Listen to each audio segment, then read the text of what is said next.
E hoje nós vamos falar a continuação dessa série sobre avivamento, né?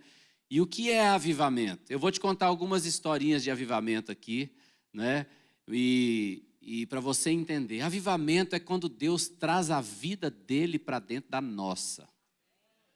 Avivamento é quando a vida de Deus começa a fluir de nós, é quando nós nos tornamos capazes de operar aquilo que nós não poderíamos fazer sem Ele. E eu vou te contar uma história aqui que aconteceu com um pregador que já esteve aqui, o nome dele é Mel Tari, e ele também é um grande escritor, ele é conhecido no mundo inteiro, né? Você pode ir atrás desse livro que se chama Como um Vento Impetuoso. E eles eram adolescentes numa igrejinha lá em uma das ilhas da Indonésia, uma igrejinha bem tradicional, e um dia eles estavam num culto de oração, e de repente uma coisa diferente aconteceu, que alguém ficou em pé, ninguém ficava em pé lá, né? Lá não tinha luz elétrica, a igreja não tinha teto, o chão era de terra, eles andavam descalços, ninguém tinha sapato lá naquele lugar, né? E uma pessoa ficou em pé e começou a orar um pouco mais alto, os outros acharam um pouco estranho, de repente outra pessoa ficou em pé, e o que aconteceu naquele dia foi que eles foram pela primeira vez batizados no Espírito Santo. Eles começaram a falar em outras línguas e uma coisa muito engraçada e estranha aconteceu, é que lá na ilha, quando tinha um incêndio, eles começavam a bater num ferro, como se fosse um sino, para chamar o povo para o lugar do incêndio. E eles começaram, enquanto estavam orando em línguas, a ouvir aquilo, e as pessoas começaram a chegar na porta da igreja com vasilhas de água para apagar um incêndio que não existia. Mas as pessoas começaram a ver o fogo de Deus sobre aquela igreja. Aquela igreja estava ali há muito e muito tempo, mas nunca tinha mais do que 100 membros. Mas depois do batismo no Espírito Santo, em 6 meses, aqueles 100 membros ganharam 80 mil almas para Jesus. Essa é a diferença entre o que podemos fazer sem o batismo no Espírito Santo para o que podemos fazer com o batismo no Espírito Santo. Mel Tari viveu tantos milagres. Por exemplo, eles viveram uma experiência onde, sem saber, eles andaram sobre as águas. Isso está lá no livro, Como um Vento Impetuoso. Como é que anda sobre as águas sem saber, pastor? É que eles tinham que evangelizar uma ilha e eles não sabiam a profundidade do rio. Então, eles deixaram as coisas aqui e foram lá, deixaram as coisas deles desse lado do rio, lá, as sacolas e tal, e atravessaram o rio, água mais ou menos na canela, o rio era raso assim, e foram atravessar. Evangelizaram a ilha, depois de evangelizar, eles voltaram. As pessoas da ilha acompanharam eles até a beira do rio e falaram: cadê o barco? Falaram: não, nós não temos barco. Mas como é que vocês atravessaram? Não, atravessamos aqui, andando mesmo. E todo mundo estava com aquela cara de espanto, porque o lugar onde eles atravessaram tinha 9 metros de profundidade. Mas eles nem sabiam disso. Você sabe que lá naquele lugar, naquela região, não tem uva, não nasce uva. E eles aprenderam que eles tinham que tomar a Santa Ceia, né? Feito com suco de uva, vinho e pão. Então eles leram na Bíblia, em João capítulo 2, que Jesus transformou água em vinho. E eles foram tomar a Santa Ceia, oraram, e Jesus transformou para eles água em vinho. Calma. Uma vez por mês durante 5 anos. É a diferença entre a vida no Espírito. E hoje, falando sobre avivamento, o tema que nós vamos conversar com você hoje é esse: mergulhados no Espírito. Para você entender isso, eu quero te mostrar essa palavra no grego aí, que é a palavra baptizo. Essa palavra no grego, que é traduzida no português como batismo. Olha o que ela significa: mergulhar repetidamente. Ela também significa imergir. Ela também significa submergir de embarcações afundadas, né? Então, isso tudo é o significado da palavra batismo. Veja bem, no grego, olha aqui essa taça, ó. Vou molhar o meu dedo aqui, molhei de água, passei na minha testa. Isso aqui nunca. Você consideraria isso um mergulho? Isso nunca seria um mergulho, seria? Batismo é ser mergulhado, imergido. Você fica dentro daquela água. Tá certo, querido? Muito bem. Mas hoje nós vamos falar sobre batismo no Espírito Santo. Vai esquentando seus motores aí, meu amigo. Vai esquentando seus motores aí. Eu quero mostrar para você uma passagem que ela é paralela nos 4 evangelhos. Ela aparece. Claro que cada evangelho tem sua característica um pouco diferente, mas é uma passagem paralela. E eu vou ler com você essa passagem nos 4 evangelhos. Primeira, Mateus capítulo 3, versículo 11. Diz assim, João dizendo, né? Eu vos batizo com água para arrependimento. Mas aquele que vem depois de mim é mais poderoso do que eu, cujas sandálias não sou digno de levar. Ele vos batizará com o Espírito Santo e com fogo. A passagem paralela no Evangelho de Marcos, é Marcos 1,8, diz, eu vos tenho batizado com água, ele, porém, vos batizará com o Espírito Santo. Isso é João Batista falando de Jesus, né? A passagem paralela, segundo o Evangelho, segundo Lucas, é Lucas 3,16. Disse João a todos, eu na verdade vos batizo com água, mas vem o que é mais poderoso do que eu, do qual não sou digno de desatar-lhe as correias das sandálias. Ele vos batizará com o Espírito Santo e com fogo. Agora, a passagem paralela de João é um texto muito citado, né? E muitas mensagens são pregadas em cima desse texto, que é João capítulo 1, versículo 29 a 33. Nós vamos ler o 29 e o 33. Olha o que diz. No dia seguinte, viu João a Jesus que vinha para ele e disse, eis o Cordeiro de Deus que tira o pecado do mundo. Verso 33. Eu não o conhecia, aquele, porém, que me enviou a batizar com água, me disse, aquele sobre quem vires descer e pousar o Espírito, esse é o que batiza com o Espírito Santo. Muito interessante, essas 4 passagens são paralelas, né? A mesma passagem citada por evangelhos diferentes, mas é interessante como nós damos tanta ênfase no versículo 29 aí de João capítulo 1, eis o Cordeiro de Deus que tira o pecado do mundo, nós damos tanta ênfase, sendo que essa passagem só aparece em um dos evangelhos, no Evangelho de João. E nós damos tanta ênfase a essa passagem que só aparece no Evangelho de João, e não damos tanta ênfase naquilo que a Bíblia dá ênfase, que aparece nos 4 evangelhos, que Jesus nos batizará com o Espírito Santo. E é maravilhoso nós termos ênfase que Ele é o Cordeiro de Deus. É verdade, Jesus é o Cordeiro de Deus que tira o pecado do mundo. Ele tirou os nossos pecados. Isso é maravilhoso demais. É verdade. Mas nós não podemos perder aquilo que o Evangelho mais enfatiza, que Jesus nos batizaria com o Espírito Santo. Depois que Jesus foi crucificado, ressuscitou ao 3º dia, você sabe que Jesus ainda ficou aqui na terra, depois de ter ressuscitado, por 40 dias. Depois que Jesus ressuscitou, ele não subiu ao céu logo. Ele ficou aqui por 40 dias. E ele comeu e bebeu com muitos discípulos, com mais de 500 irmãos que se tornaram suas testemunhas. E ele deu uma orientação para os discípulos, quando ele foi subir, que os discípulos não deveriam fazer nada além de esperar que o Espírito Santo fosse derramado sobre eles. E os discípulos esperaram por mais 10 dias. Fala comigo bem forte assim, ó, perseverando, unânimes em oração, por 10 dias. Então, antes de subir, Atos capítulo 1, versículo 4 e 5 diz assim, e comendo com eles, determinou-lhes que não se ausentassem de Jerusalém, mas que esperassem a promessa do Pai, a qual disse ele, de mim ouvistes. Porque João, na verdade, batizou com água, mas vós sereis batizados com o Espírito Santo não muito depois desses dias. E o que aconteceu? Eles fizeram isso, esperaram, perseveraram em oração.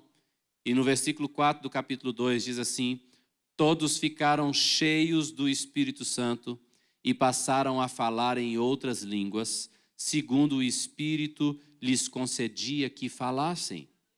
Então, a promessa vinha sendo feita antes de Jesus começar seu ministério. João Batista, que era o seu precursor oficial, aquele que vinha oficialmente antes de Jesus preparando o caminho. João Batista já vinha avisando: eu estou batizando com água, mas Jesus vai vir e ele não vai batizar com água. Ele vai batizar com o Espírito Santo. Isso é muito importante para nós, porque depois que Jesus subiu ao céu, antes de subir, ele falou assim: ó, eu vou subir para o Pai. Mas pode acreditar, é melhor para vocês que eu vá. E ele diz por quê? Porque se eu não for, o Espírito Santo não virá. Mas se eu for, eu o enviarei para vocês. E ele estará para sempre com vocês. Ele é o Espírito da verdade que o mundo não pode receber. Isso é muito maravilhoso. Isso é muito maravilhoso. Então aqui em Atos capítulo 2, aqueles apóstolos que estavam meio tímidos, meio com medo, meio escondidos, de repente eles são cheios do Espírito Santo. E junto com o Espírito Santo, eles são cheios de uma ousadia que faz eles levantarem a voz e pregar. E naquele único dia, 3.000 pessoas são salvas e descem as águas do batismo. Porque uma coisa é o que nós fazemos sem o Espírito Santo, outra coisa é o que nós fazemos no poder do Espírito Santo. Agora, uma coisa que eu vou chamar a sua atenção hoje, aqui, é sobre o sinal de falar em línguas. E você que fala em línguas, se você quiser, você pode até falando baixinho aí enquanto eu estou pregando. Mas o sinal de falar em línguas. Porque é interessante que Lucas capítulo 6, verso 45 diz assim: o homem bom do bom tesouro do coração tira o bem, e o mal do mau tesouro tira o mal, porque a boca fala do que está cheio o coração. Isso é muito interessante. Fala comigo, a boca fala do que está cheio o coração. Se de repente você fica cheio do Espírito Santo, o que você acha que a sua boca vai falar? Sua boca vai falar das coisas do Espírito Santo. Sua boca vai falar das coisas do Espírito. Existem pessoas que já perguntaram para mim assim: mas pastor, eu tenho medo. Eu acho que eu já até recebi o dom de línguas, mas eu tive medo de falar, porque eu tinha medo de falar uma coisa ruim. Ora, meu amigo, eu tenho aqui esse copo, certo? Esse copo. Se eu encher esse copo aqui bem muito assim, ó. Se eu trombar nele aqui, se eu esbarrar nele, o que vai derramar? Por quê? Se você está cheio do Espírito Santo, o que você acha que vai transbordar? O Espírito Santo. Deixa eu te falar isso de uma forma mais bíblica. Jesus, quando estava ensinando a orar, ele disse assim, ó, o Evangelho de Lucas, na versão de Lucas, tá? Ele fala assim: olha, qual é o pai, sendo humano, sendo mau, que se o filho lhe pedir um pão, lhe dará no lugar uma pedra? Ou, presta atenção, ou se lhe pedir um peixe, lhe dará no lugar uma cobra? Ou se lhe pedir um ovo, lhe dará no lugar um escorpião? Essa é a versão de Lucas. Se vós, sendo humanos, sendo maus, sabeis dar boas dádivas aos vossos filhos, quanto mais o Pai Celestial dará o Espírito Santo àqueles que lhe pedirem. O que ele está falando? Se você está pedindo para o Pai o Espírito Santo, o que você vai receber é o Espírito Santo. Ele não vai te dar pão no lugar de pedra, no lugar de pão. Ele não vai te dar escorpião no lugar de ovo. Ele não vai te dar cobra no lugar de peixe. Você está pedindo o Espírito Santo? Creia, é o Espírito Santo que você vai receber. Amém? Agora, quantos querem Deus? E se Deus vier de um jeito que você não gosta? Você continua querendo? Se Deus não tiver a forma e a aparência que você espera, você continua querendo? Tá bom. 2 Coríntios capítulo 1, versos 21 e 22 diz assim, ó: mas aquele que nos confirma convosco em Cristo e nos ungiu é Deus, que também nos selou e nos deu o penhor do Espírito em nosso coração. Agora Efésios 1, 13 e 14. Em quem também vós, depois que ouviste a palavra da verdade, o evangelho da vossa salvação, tendo nele também Cristo, fostes selados com o Espírito Santo da promessa, o qual é o penhor da nossa herança, até o resgate da sua propriedade, em louvor da sua glória. Eu te dei 2 textos que falam coisas semelhantes para te explicar isso aqui. Nós recebemos o depósito do Espírito, ou o penhor do Espírito, mas nós também recebemos o selo. Veja, o Espírito Santo não é o selo, mas ele nos deu o selo. Foi o Espírito Santo que nos selou. E eu quero te explicar isso aqui. O que é o penhor? Eu vou te explicar. Imagine você que eu vou em uma loja de um amigo, uma pessoa que me conhece. Eu quero comprar um produto que está lá, mas eu não levei o dinheiro todo. Vamos supor que o produto custe R$1.000. Mas eu só tenho 200 naquele momento. Então eu chego para aquele dono da loja que me conhece e falo assim, olha, eu não tenho os R$1.000 agora, mas eu estou vendo que esse produto é o último e eu quero muito esse produto. Então, eu vou te dar esses R$200 aqui. Você separa esse produto, guarda ele para mim, esses R$200 é a garantia, tá certo? Eu estou te dando como garantia. Você guarda para mim e amanhã eu volto, trago os R$800 e levo o meu produto, tá certo? Aqueles R$200 que eu dei é um penhor, é uma garantia. A palavra grega aqui de penhor significa isso, é uma garantia. Garantia de quê? Garantia de que eu vou voltar. Eu vou voltar, tá certo? Eu vou voltar. E vou pegar o que é meu, tá certo? E aquele que nos deu o penhor, quem que batiza com o Espírito Santo? Fala comigo, Jesus. Aquele que nos deu o penhor do Espírito, ele deixou o penhor e o penhor é a garantia. Fica aí, por enquanto, porque eu vou voltar. O Espírito Santo em você é a garantia. É a garantia. Jesus vai voltar e você vai subir com ele. Agora, além do penhor, nós temos uma outra coisa que é o selo. Fala comigo, o selo. O que é esse selo? Deixa eu te explicar. Existia uma lei para o selo aqui, nessa época. Hoje o selo tanto faz, né? Hoje nem existe mais selo para carta, né? Quase nem existe mais carta, né?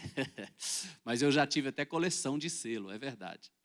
Mas naquele tempo, o selo era feito com cera e era feito um brasão, então você derretia a cera, não é? E com a cera derretida você vinha e colocava aquele brasão em cima da cera. E era assim que você selava todos os documentos que eram enviados. O selo tinha 2 regras para o selo. Ele tinha que ser visível e público. Então, o selo ele tinha que ser reconhecido. O governo, a polícia, as pessoas tinham que saber reconhecer aquele selo. Então, se chegasse uma carta do imperador de Roma e essa carta fosse perdida, qualquer um que pegasse aquela carta podia levar a qualquer policial, a qualquer soldado e ele ia falar, não, essa carta é do imperador. Você está entendendo? O selo tinha que ser visível e tinha que ser público. Quando Paulo está falando do selo do Espírito, ele também está falando de algo que é visível e que é público. E eu vou te mostrar isso aqui para você entender a importância do selo do Espírito. Porque os apóstolos receberam esse selo, todos os que receberam esse selo, os apóstolos aceitaram esse selo como válido. E eles nunca pediram um outro selo. Isso é muito importante para você saber. Então, eu vou te dar um exemplo de como funcionava esse selo. Em Atos capítulo 10, o anjo do Senhor aparece para falar com Cornélio. Cornélio não era um judeu e os judeus não estavam sendo evangelizados até então. Os não-judeus não estavam sendo batizados, eles eram chamados os gentios, aqueles que não estavam debaixo da aliança feita entre Abraão e o Senhor. Mas o anjo do Senhor aparece para um não-judeu chamado Cornélio. Dá a Cornélio orientações para que Cornélio chame Pedro. Você lembra disso? Vai lá chamar Pedro. Lembra daquilo? Ele te dirá palavras através das quais serão salvos tu e a tua casa. Ao mesmo tempo, Pedro está lá na casa de Simão, curtidor, e ele sobe para orar. Enquanto isso, os soldados de Cornélio estão vindo para buscar Pedro. Enquanto Pedro está orando, ele tem um êxtase, e naquele êxtase ele tem uma visão onde ele vê um lençol descendo do céu, segurado pelas 4 pontas. E dentro do lençol todo tipo de quadrúpedes, répteis e animais impuros que os judeus não podiam comer. E ele ouve a voz do céu dizendo para ele: Pedro, levanta, pega e come. Pedro responde: Senhor, não vou comer, eu jamais comi qualquer coisa impura ou imunda. E o Senhor falou com ele: não diga que é impuro ou imundo aquilo que eu santifiquei. Isso está lá em Atos capítulo 10. Essa experiência se repete por 3 vezes com Pedro ali naquele mesmo momento. Quando aquela experiência termina, Pedro pensando: Senhor purificou o imundo? Não considere imundo aquilo que o Senhor purificou? Então eles batem na porta. Eram os soldados de Cornélio. O Senhor fala: vai com eles, fui eu que os enviei. Então você já conhece a história. Depois, no outro dia, Pedro vai com eles, chega na casa de Cornélio, Pedro começa a pregar o evangelho.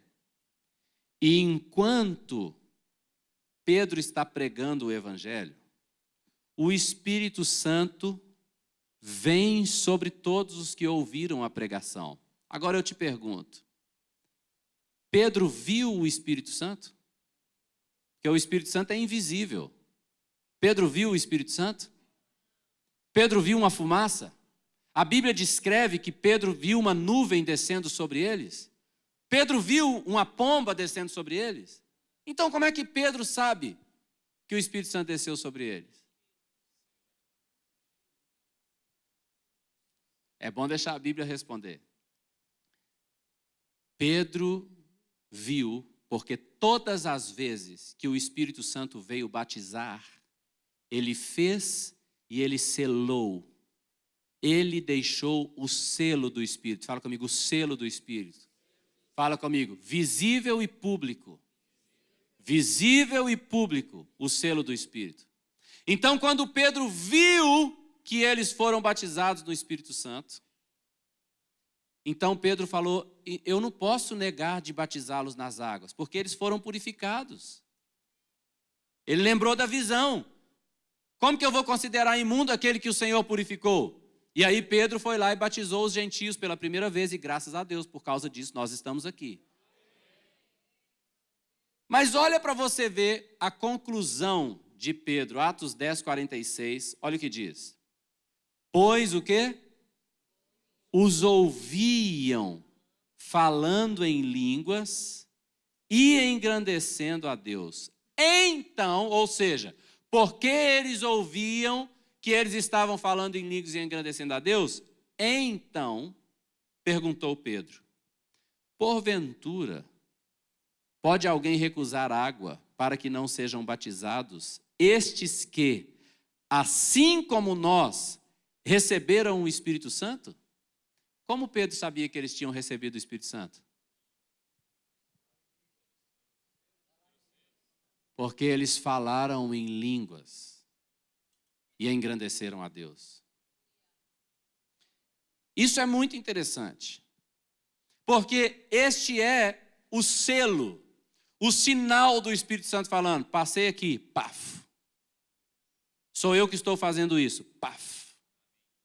É um selo visível e público de que o Espírito Santo foi derramado. É o que aconteceu em Pentecostes.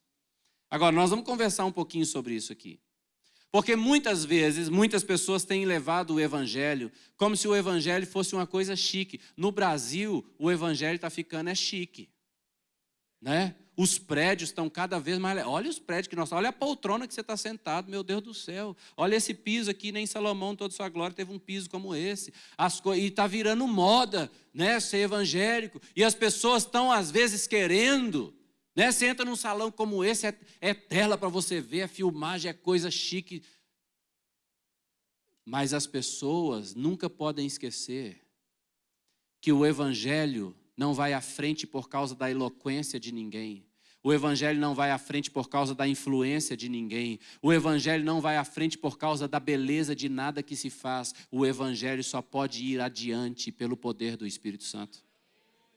O apóstolo Paulo falou isso aqui, olha, em Romanos 15, versos 18 e 19. Porque não ousarei discorrer sobre coisa alguma, senão sobre aquelas que Cristo fez por meu intermédio, para conduzir os gentios à obediência, por palavra e por obras, por força de sinais e prodígios, pelo poder do Espírito Santo. Paulo está falando, eu não quero falar de qualquer coisa, eu não vou ficar falando disso, eu vou falar do que Cristo fez por meu intermédio, pelo poder do Espírito Santo. A obra de Deus é feita pelo poder do Espírito Santo. As vidas são transformadas pelo poder do Espírito Santo. As pessoas são libertas pelo poder do Espírito Santo. É pelo poder do Espírito Santo. A epístola escrita aos Hebreus nos dá 4 razões para nós nunca negligenciarmos o que o livro de Hebreus chama de tão grande salvação. E olha o que o texto diz então, vamos lá. Hebreus 2, 3 e 4. Como escaparemos nós se negligenciarmos tão grande salvação? Olha as 4 razões.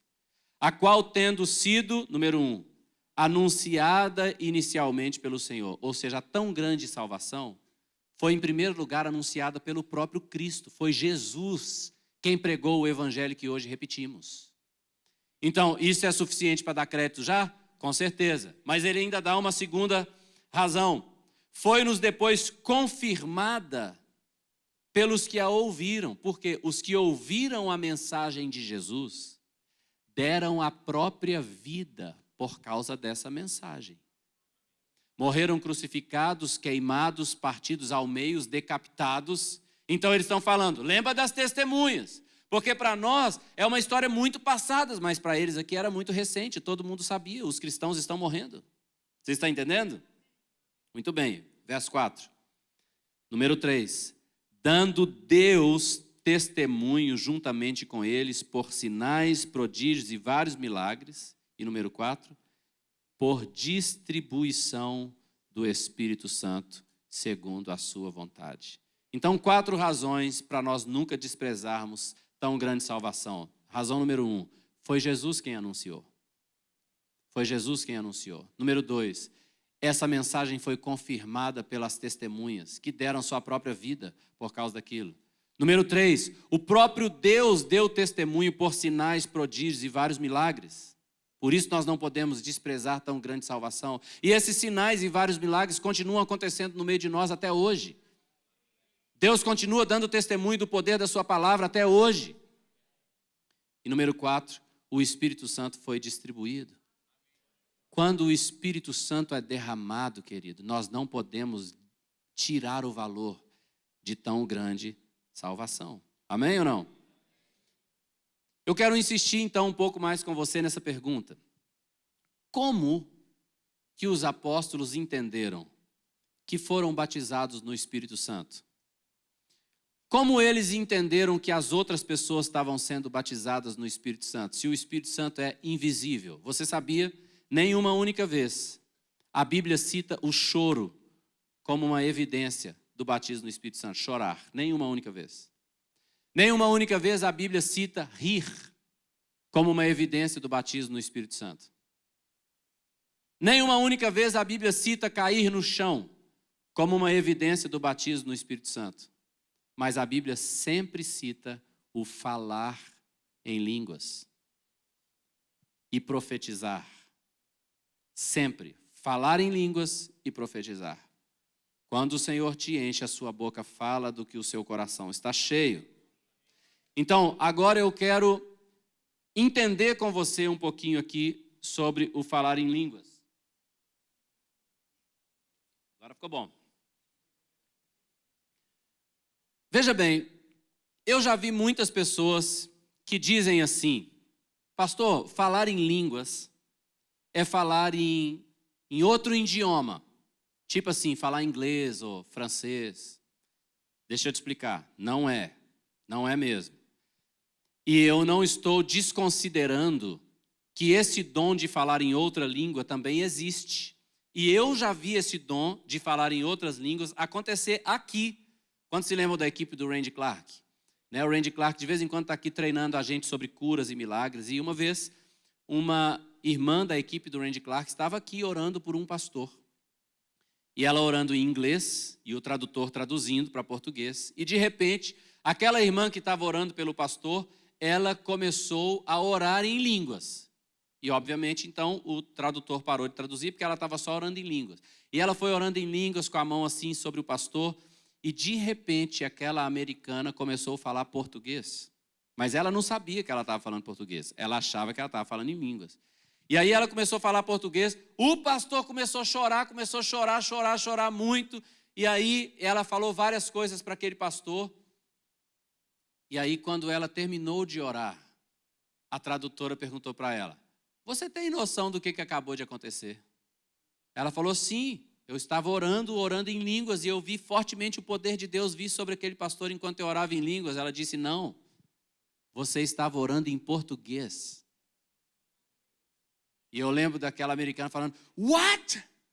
Tipo, o que aconteceu? Como assim? Nem ela sabia que ela estava orando em português. Mas esse é um dom para abençoar a vida do outro. Mas eu quero te mostrar que esse não é o único tipo de dom de línguas.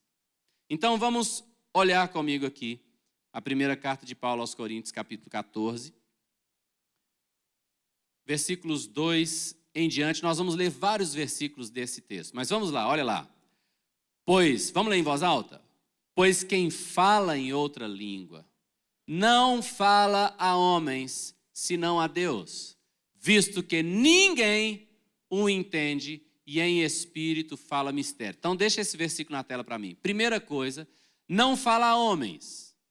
Bom, tem alguém aqui que fala inglês, por exemplo? Alguém fala inglês? Fala inglês ali, tem outra pessoa que fala inglês. Quem mais fala inglês?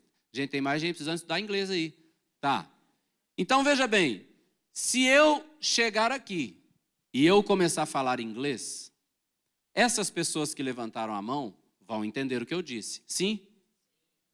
No entanto, os outros não vão entender, mas eles vão entender. Então, se eles vão entender, eu posso usar o inglês para falar aos homens? Sim ou não? Mas olha a tela. O texto diz: o que fala em outra língua não fala a homens. Então não está falando de inglês, nem de espanhol, nem de francês e qualquer outra língua que é usada para falar aos homens, porque quem fala essa língua que está sendo dita aqui no texto não fala aos homens. E ele diz: senão a Deus, visto que ninguém entende. Quem que entende? Quem entende? Quem fala entende? Não. Quem ouve entende? Não. Quem entende? Ninguém. Somente Deus. Porque a Bíblia diz, visto que ninguém o entende e em espírito fala. Fala comigo. Em espírito fala. Isso é muito importante, querido. Fala assim, em espírito fala. Porque tem muita gente que pensa que orar no espírito é orar calado, assim, Não, você vai ver cada vez mais na Bíblia. Orar em espírito é orar em línguas.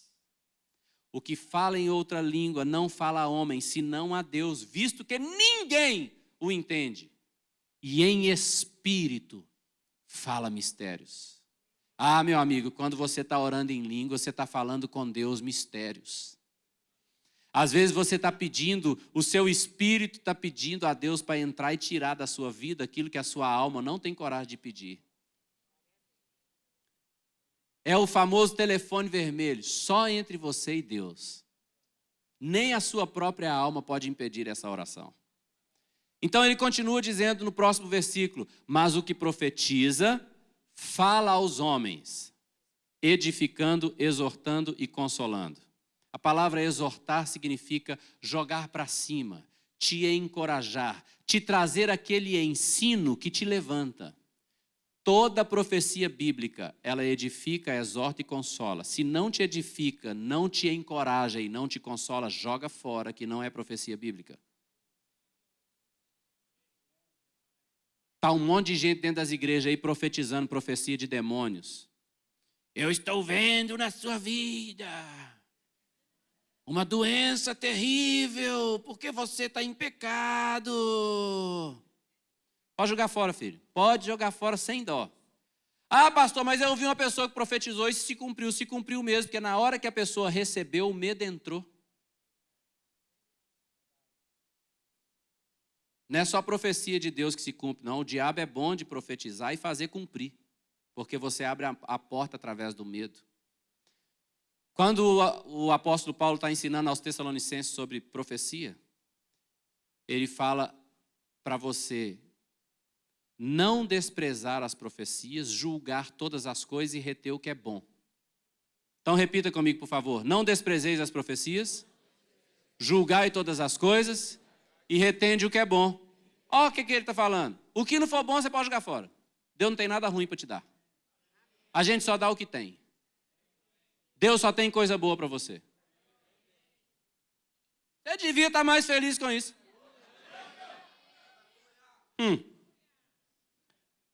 Versículo 4. O que fala em outra língua, a si mesmo se edifica. Mas o que profetiza edifica a igreja. Eu já vi muita gente usando esse versículo para falar contra falar em línguas.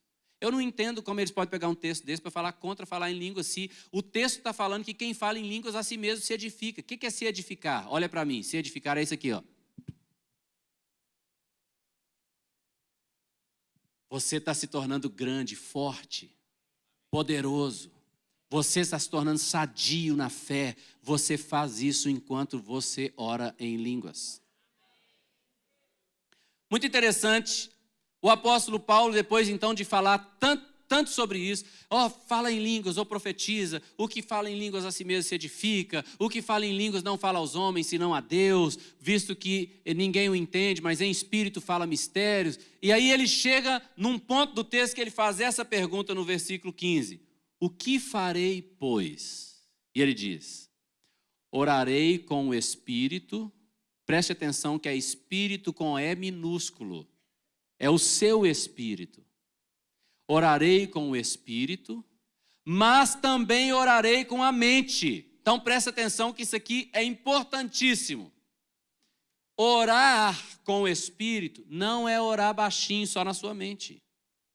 Ele está dizendo aí que orar com o espírito é orar de um jeito que a sua mente não ora. Por isso ele fala, orarei com o espírito, mas também orarei com a mente. O que é orar em espírito? Orar em línguas, é isso que o texto está falando o tempo todo. E já nós vamos ver ele falar mais isso aqui. Cantarei com o espírito, mas também cantarei com a mente. Versículo 16.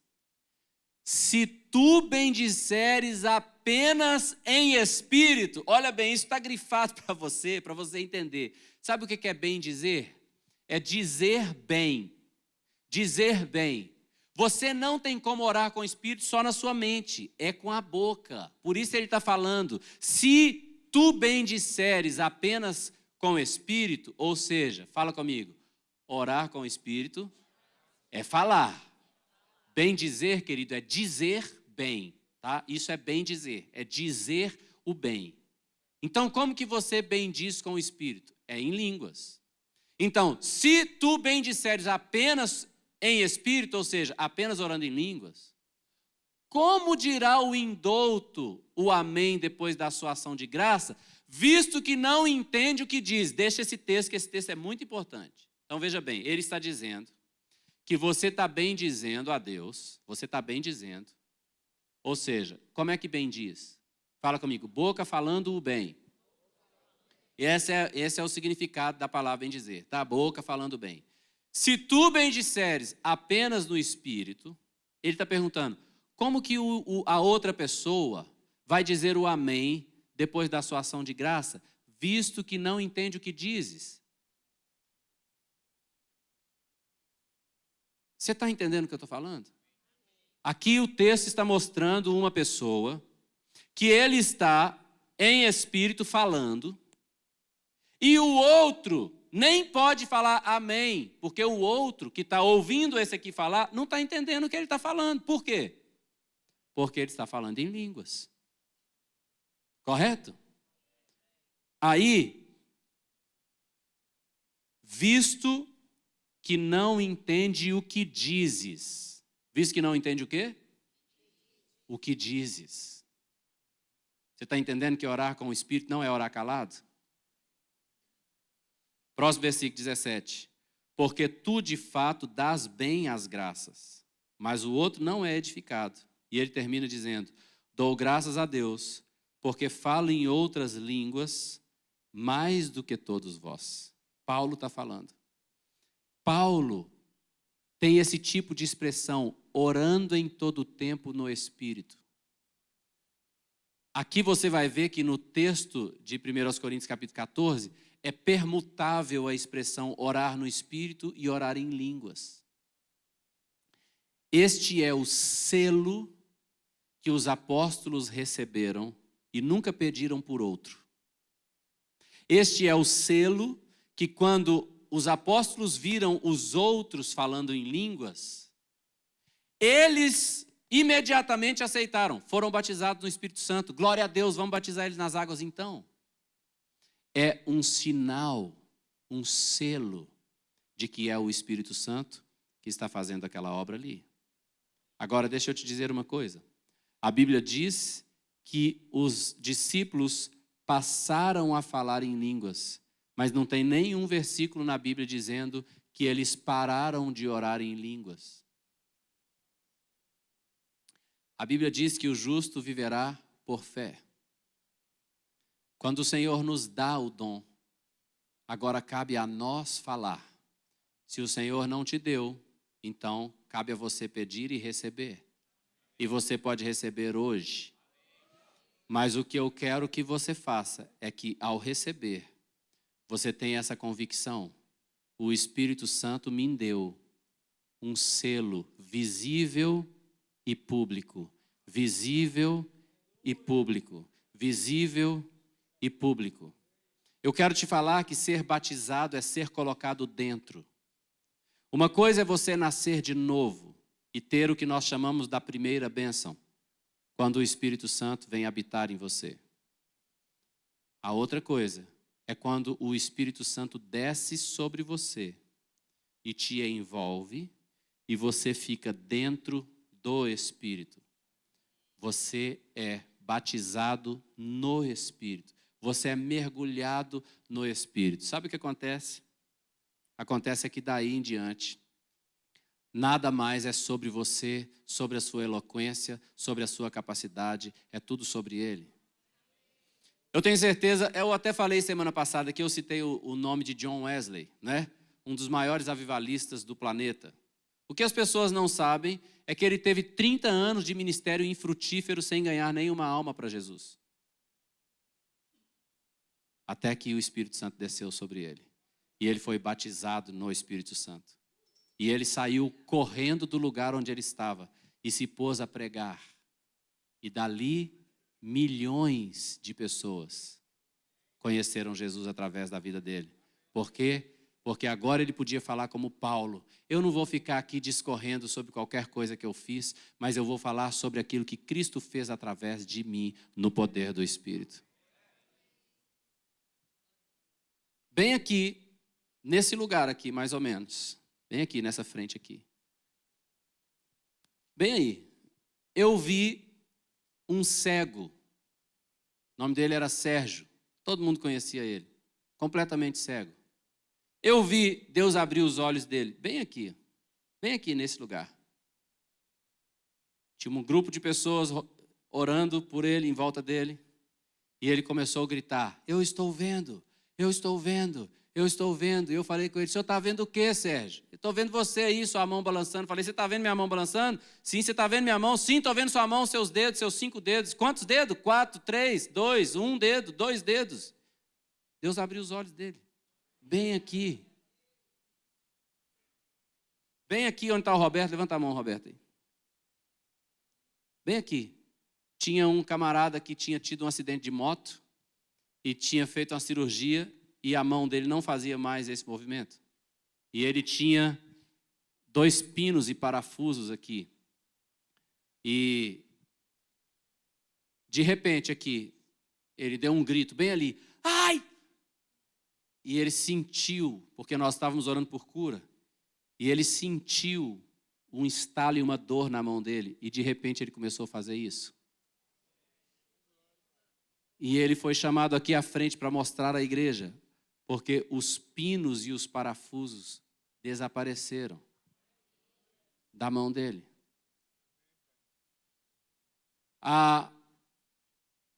Eu posso passar a noite te contando de curas e milagres.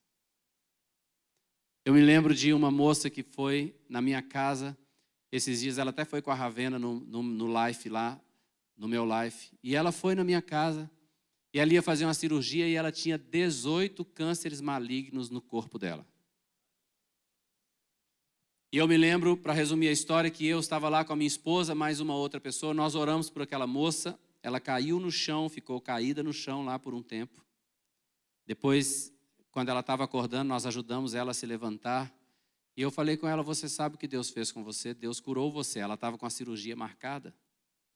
E eu falei com ela, volta no hospital e faz os seus exames. E ela voltou no hospital e fez os exames. E 18 cânceres malignos desapareceram da vida daquela pessoa. Como chama isso? Poder de Deus. Avivamento é quando a vida de Deus enche a sua vida. Sabe o que aconteceu quando o Espírito Santo foi derramado sobre os apóstolos lá? Eles foram criticados, porque as pessoas estavam pensando em seus corações, esses caras estão bêbados, 9 horas da manhã, por que você acha que eles estavam achando que os apóstolos estavam bêbados? Você acha que tinha muita latinha de Skol no chão? Era cheiro de álcool? Por que eles acharam que ele estava bêbado? Porque eles estavam se comportando como bêbados. Eles estavam embriagados do Espírito Santo. Eu quero dizer para você uma coisa. Essa afirmação é séria demais. Se você crê em Jesus e não receber o Espírito Santo, não tem garantia nenhuma de que ele voltará para você. O Espírito Santo é o penhor da nossa herança. Se você não recebeu o batismo no Espírito Santo ainda, nós vamos orar para que você receba agora. Não é uma recompensa, você não tem que merecer. É um presente que Ele te deu de graça para todo aquele que crê. Agora, você que já foi até batizado no Espírito Santo, mas você não usa essa ferramenta que Deus te deu do dom de língua. Você tem que usar. Você tem que usar. Como o apóstolo Paulo, eu oro para que cheguem membros aqui da igreja e falem assim, pastor Gilson, eu oro em línguas mais do que você. Eu vou ficar feliz de ouvir esse cara. Porque um dia, se eu ouvir alguém falando isso, em muito pouco tempo, eu não vou ouvir ele falando isso, eu vou ouvir falar dele. Porque não há ninguém que pratique a oração em línguas que Deus não levante, que Deus não use, porque essa pessoa é edificada. A unção começa a aparecer na vida dela. Grandes coisas Deus começa a fazer, porque a obra de Deus é no poder do Espírito Santo.